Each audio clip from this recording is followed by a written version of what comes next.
제 나이 또래 뭐 그런 어린아이들이랑 있었던 것 같고요. 야동을 보면서 이렇게 제 성기를 만진다든지 뭐 자기 성기를 만지게 한다든지. 그리고 수차례 그에게 성폭행을 당했다는 그의 진술에 또다시 비디오 테이프가 등장합니다.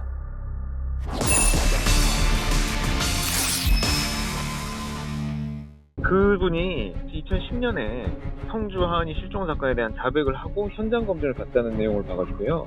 수사가 성공을 했다는 공소장 판결문으로 나왔겠지만 이제 수사는 엄청 실패했고 실패한 수사를 하는 과정 중에는 이제 조서에 아예 기록되지 못한 그런 사항들이 있죠. 그 핵심 부분에 대해서는 진술이 있었는데 그 진술은 조서에 기록되지 못했어요. 결국에는. 나 씨는 두 초등학생을 살해 유기했다는 자백을 번복했습니다. 그리고 이어진 재판에서 민수 씨를 성폭행한 사실은 부인하면서 99년 이전에 몇 차례 성추행을 했을 뿐이라 주장했습니다. 그런 집 안에 뭐 구조 뭐 그런 것들은 다 기억나는데 아무래도 이야기나 그런 어떻게 진행된 시기들은 이제 잘 기억이 안 나서 2000년이다 99년도다 그걸 제가 정확하게 말하기가 너무 힘들더라고요. 그래서 답답하죠. 만약에 범행 일시가 2000년이었으면 공소시효가 살아있었고요. 범행 연도가 99년이었으면 공소시효가 종료가 됐습니다. 결국 1년 차례로 공소시효가 지나면서 어떤 처벌도 받지 않게 된 나 씨. 9년 전 2010년 여름경에 자백하지 않으셨냐. 본인은 그렇게 얘기한 적이 없다 이렇게 말씀하셨죠. 본인은 자백한 적이 없답니다. 그렇게 그는 자신을 향해 조여오던 수사망을 빠져나갔습니다. 그저 우연이라기엔 참으로 절묘했습니다. 첫 번째가 실종되고 나서 한 달 이내에 전국 여행을 떠났습니다. 서울, 강원도 그때 이제 여러 가지 메모를 작성하셨는데 저희가 그 메모를 발견한 것이 2008년 압수수색을 통해서 용의자분 다이어리에서 발견을 했었습니다. 첫 번째 아이가 실종된 직후 전국 여행을 떠났던 나 씨는 여행에서 돌아온 뒤 곧장 군에 입대했습니다. 그리고 1년 뒤 나 씨가 의가사 제대를 한 직후 공교롭게도 두 번째 아이가 사라집니다.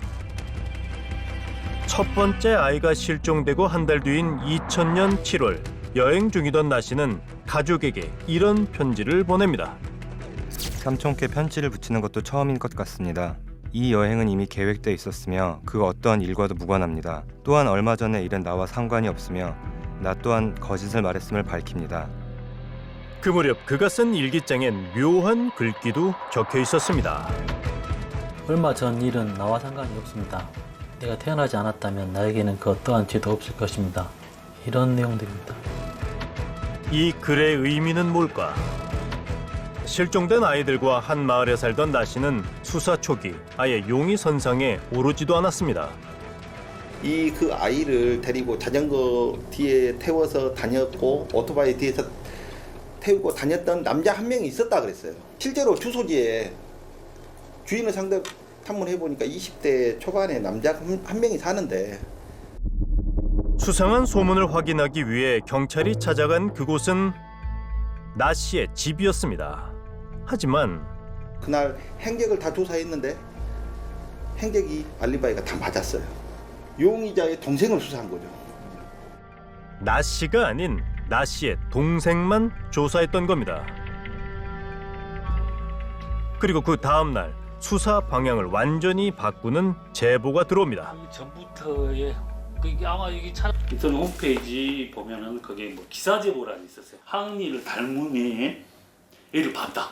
어디 봤는데 얘가 긴 것 같다고 그래서 제가 그 내용을 이제 경찰서에 신고를 했죠.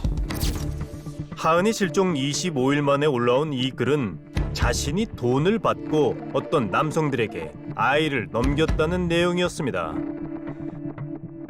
20대 여성이라 밝힌 제보자는 남자들이 아이를 앵벌이로 팔아 넘길 거라 말하는 걸 들었다고 됐습니다.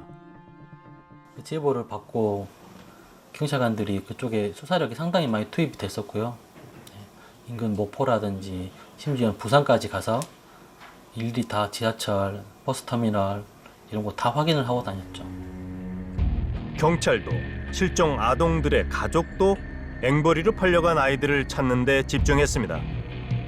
그런 앵벌이로 혹시 데려가진 않았을까 이런 생각 때문에 그 역전 근방이나 그런 곳로 가서 그냥 쪼그리고 잠도 자보고 거기 가서 그냥 밤을 지새워보기도 하고. 어느 길거리에 하은이가 있지는 않을까. 애타는 마음으로 아버진 전국 안 가본 곳이 없습니다. 저는 그런 생각하거든요. 죽었다면 뭐 다 그런 건 아니겠지만 죽었다면 어떤 식으로든 간에 흔적이 나올 텐데 어쩜 지금까지 흔적 하나가 나오지 않고 뭐 직접적인 뭐 물증이라든가 뭐 직접적인 증거 같은 것들이 정확하게 뭐 없으니까 이 친구 정말 아무 혐의가 없는데 그냥 용의선상에 올려놓고 지금 이렇게 보고 있는 거 아닐까? 도대체 뭘 어떻게 지금 하고 있는지 모르겠어요. 딸아이가 아직 살아있을 수도 있는데 나 씨를 의심하는 게 맞는지 모르겠다는 가족들. 한때 이 사건을 수사했던 경찰들 중에도 여전히 이 제보를 믿고 있는 이들이 있습니다. 왜 이한테 맞춰놓고 이들 SBS 덮어요. 그만하고. 판사님은 이 용의자가 아니라고 보시는 거예요? 제보 내용이 맞다고 생각해요. 여자가 제보한 내용이. 현재 수사가 엉뚱한 사람을 잡고 있다던 당시 경찰은 이런 말도 덧붙입니다. 저도 그러지. 이제 새로운 삶, 아버님이 그 집에 아파트도 있고 거고요. 저거 어디도 있고 누군데요. 그리고 그럼 나오면 농사 짓고 살라고 사학금 내는 거예요. 그렇게 하고 결혼하고 살고 있는데 거기 자꾸 이렇게 부각되니까 문제가 생긴 것이지. 제보가 왔을 당시 경찰은 글이 작성된 순천의 PC방까지 찾아갔지만 끝내 작성자의 신원은 확인하지 못했습니다. 제보글은 정말 믿을 만한 것일까요? 제가 볼 때는 그 제보글의 신뢰성은 굉장히 떨어진다고 보거든요.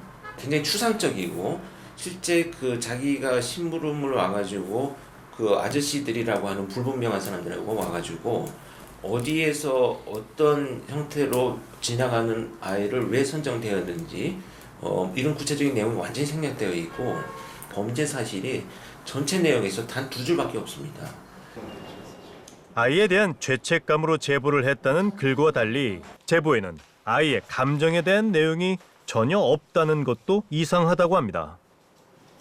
특히 없는 정보가 뭐냐면 아이의 반응이 전혀 없어요. 아이가 그래서 어떻게 따라왔고 반응 그때 어땠고 인계할 당시에는 어땠는지 아이가 전혀 없어요. 그냥 제3자적인 감정이에요. 아이가 마음이 아프다. 일반적으로 이렇게 범행을 저지른 사람이 나타나는 어떤 심리 상태가 부합되지 않기 때문에 이 글의 신빙성이 있다고 보기는 어렵다. 허위 제보라면 과연 누가 어떤 목적으로 이 글을 쓴 걸까? 혹시 수사의 방향을 멀리 돌려야 할 목적이 있는 사람은 아니었을까? 이 마을에서 마주쳐도 이상하지 않을 사람, 그리고 아이들이 경계심 없이 따라 나설 만한 사람. 저희들이 탐문하던 중에 그 아이를 데리고 다녔던 남자 한 명이 있었다 그랬어요. 그게 용의자였는데 지금 생각해 보면 그 용의자가 자전거와 오토바이를 뒤에 태우고 다녔기 때문에 일면식이 있죠. 서로 아는 관계죠. 그렇기 때문에 놀러 가자 하면 갔을 거예요. 아마 충분히 스스로 따라가지 않았을까. 뒤늦게 나 씨를 주목하게 된 경찰은 그의 주변을 샅샅이 뒤진 끝에 그가 수감됐던 교도소 안에서 중요한 문건을 확보하게 됩니다. 그분이 생활하고 있는 소감실을 압수수색을 했었습니다. 그 과정에서 그게 발견됐죠, 암호가. 바로 여러 문자와 기호들을 조합한 암호로 작성된 메모들입니다. 그런데 그 암호의 내용이 본인이 약 10년간 암호를 써왔다. 앞으로도 보안과 암호를 더욱 철저히 해야 한다. 이런 내용이었기 때문에요. 교도소에서도 여러 가지 자기 심경을 쓸 수가 있겠지만 출소한 이후에도 쓸 수가 있겠다. 어떤 내용을 썼다고 하면 그건 본인만이 알고 있는 비밀이기 때문에 계속 간직을 하지 않을까. 그리고 얼마 전 200페이지 분량의 암호를 추가로 확보했습니다. 제가 기존에 알고 있던 암호랑 완전히 달라졌기 때문에 과연 내가 이걸 다시 한 번 더 해석해낼 수 있을까? 이런 우려가 더 컸죠. 그리고 반은 그런 마음이었고 반은 기대감이었죠. 그 사이 더 복잡해졌다는 남자의 암호. 그냥 보면 글씨 같지만 이게 좀 자세히 보니까 다 이상 기호들이네요. 360개의 기호는 기본적으로 자음 모음하고 관련이 됐고요. 그중에 숫자도 있고 뭐 느낌표, 마침표 같은 특수 문자도 있고 그 문자 자체가 해독 불가의 목적으로 쓴 기호도 있습니다. 중간중간에 헷갈리게 하려고. 네, 그렇습니다. 그는 자신만의 규칙으로 암호를 만들고 꾸준히 연습하며 비밀 글을 작성해 왔던 겁니다. 360개의 문자와 기호로 작성된 암호엔 자신을 찬란국의 임금이라 지칭한 남자의 끔찍한 욕망이 담겨 있었습니다. 주요 내용은 아동 성범죄에 대한 욕구, 그리고 음란물 촬영에 대한 욕구, 그리고 아동 그루밍에 대한 그런 욕구들, 그리고 사이코패스 수를 배치겠다, 음란물을 촬영하겠다, 이런 내용들입니다.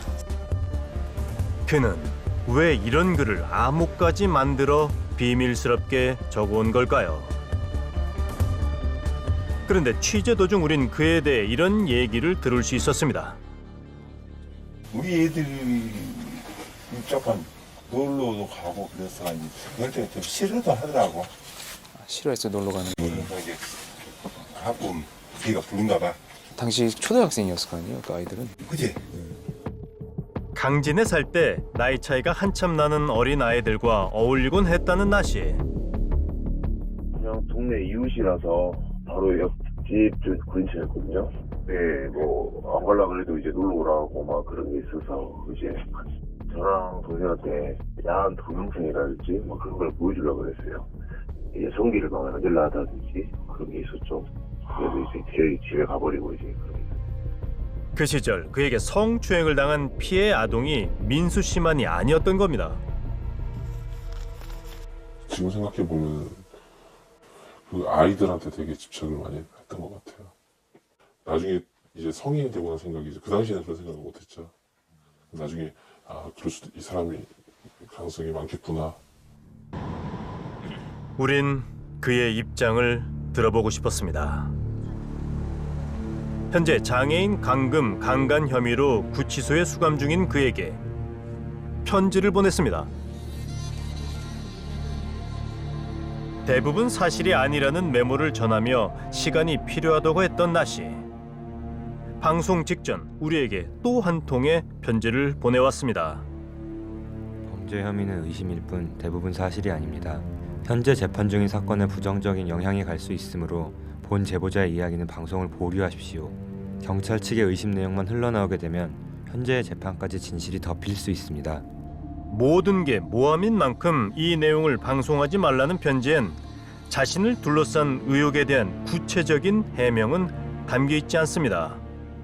본 제보자가 범죄를 일으킨 것이 아닌 의심에 의해 의혹이 되었고 경찰은 근거 없이 제보자를 몰아붙였던 것입니다.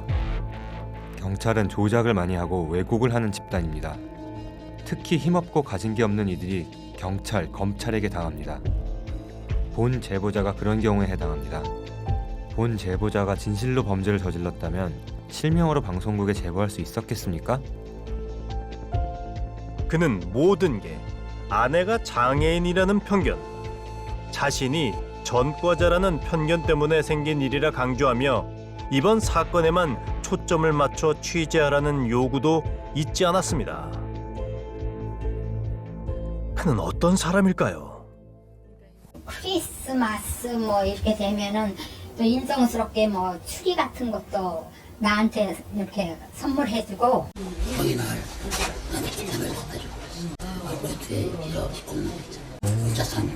그런 것도 보내고 뭐 시 옛날에 시인이었다고 시 옛날에 자기가 시 쓴 거라고도 보여주고 그랬어요. 외로운 이웃에게 꽃을 선물하고 시를 적어줬다는 남자. 내가 이제 이걸 언덕에 올라갈 때는요, 제가 밀어줬어요. 밀어주고, 어머니 내가 밀어드릴게요. 그래서 그래 고마워. 내가 닭가슴 하나 두 개 사주면요, 둘이 한 병씩 나눠 먹고. 유독 부침성이 좋고 잔정이 많았다는 나 씨.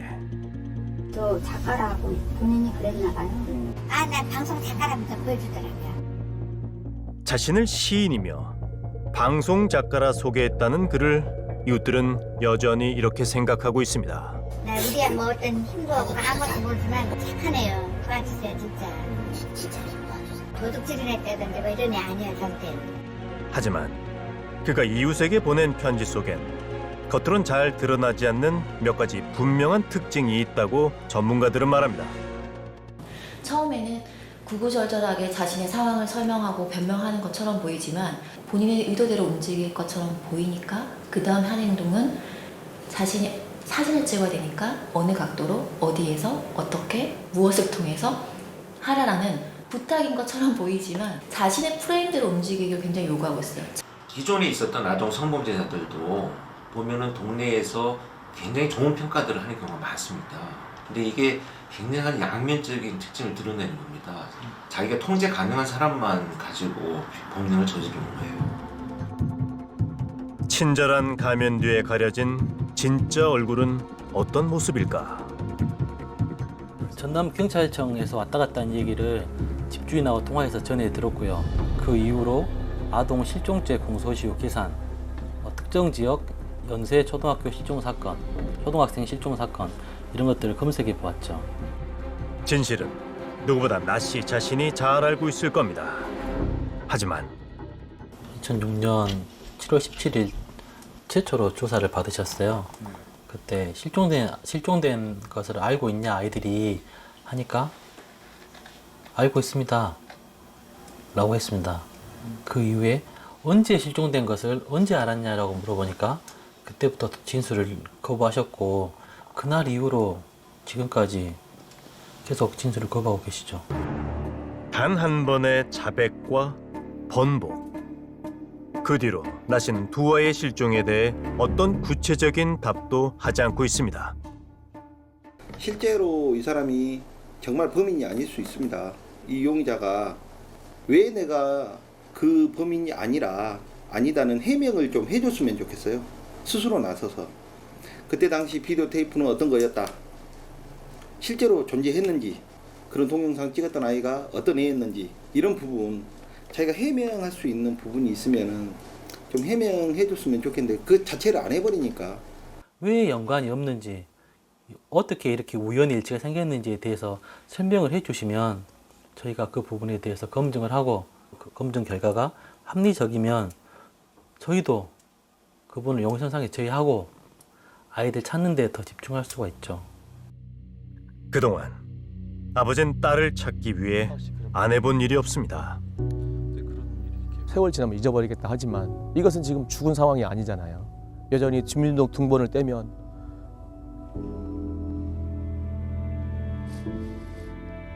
그 녀석 이름이 그렇게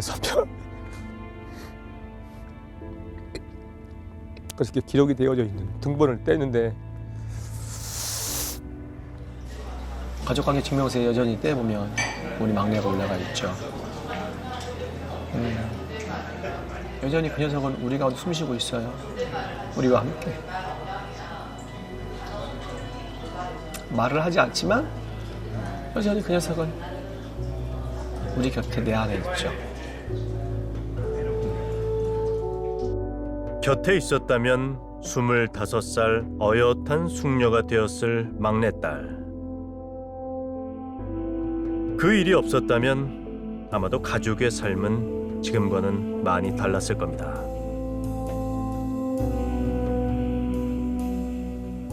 아버지의 시간은 한 남자에게 마음의 빚으로 남아 있습니다. 어떤 사람들은 그렇게 얘기합니다. 20년이나 흘렀다고. 근데 앞으로는 30년이 흐를 거고 앞으로는 40년이 흐를 것이기 때문에 지금이 가장 빠른 시기라고 생각하고 있습니다. 저희가 끝내 찾을 거고 끝내 노력을 해야죠. 이번에 꼭 진실이 밝혀졌으면 좋겠습니다. 그래서 이 이야기는 꼭 끝이 아닌 시작이어만 합니다. 궁금한 이야기와에서는 지난 2000년과 2001년 6월 전라남도 광진에서 실종된 두 초등학생의 행방을 아는 분의 제보를 기다립니다.